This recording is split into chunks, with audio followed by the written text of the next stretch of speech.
कि आपने 2018 का चुनाव देखा, 2020 का भी देखा, पर 2020 उपचुनाव था। पूरी भाजपा अपनी सरकार बनाए रखने के लिए, बचाए रखने के लिए मैदान में थी, पर यह भाजपा का हिस्सा होकर पहला आम चुनाव आप लड़ रहे हैं। क्या अंतर देख रहे हैं कांग्रेस के चुनाव लड़ने के तरीके और भाजपा के चुनाव लड़ने के तरीके?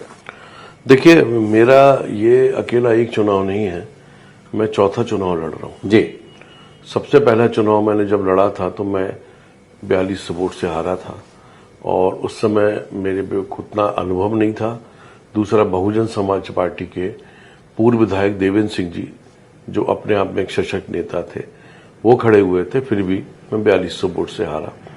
और हारने के पश्चात रिजल्ट खुलने के बाद ही मैंने अपना कार्य प्रारंभ कर दिया था। और अगला चुनाव जब मैं के एल अग्रवाल जी जब मंत्री थे, उनके खिलाफ लड़ा तो मैं 18,000 वोटों से मैंने उनको शिकस्त दी थी।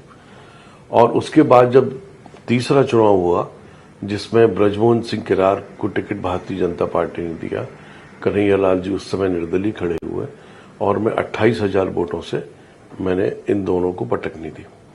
तीसरा चुनाव जो हुआ, जब तक हम भारतीय जनता पार्टी में आ चुके थे और निश्चित रूप से भारतीय जनता पार्टी के कार्यकर्ताओं ने सबने अत्यधिक मेहनत की, बाई इलेक्शन था, सारी बातें थी और 54,000 वोटों की एक बहुत अच्छी लीड से मैं चुनाव जीता।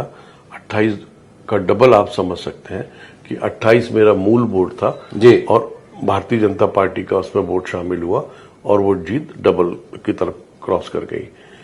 भारतीय जनता पार्टी का अपना एक अलग स्टाइल है क्योंकि वो कैडर बेस्ड पार्टी है जी।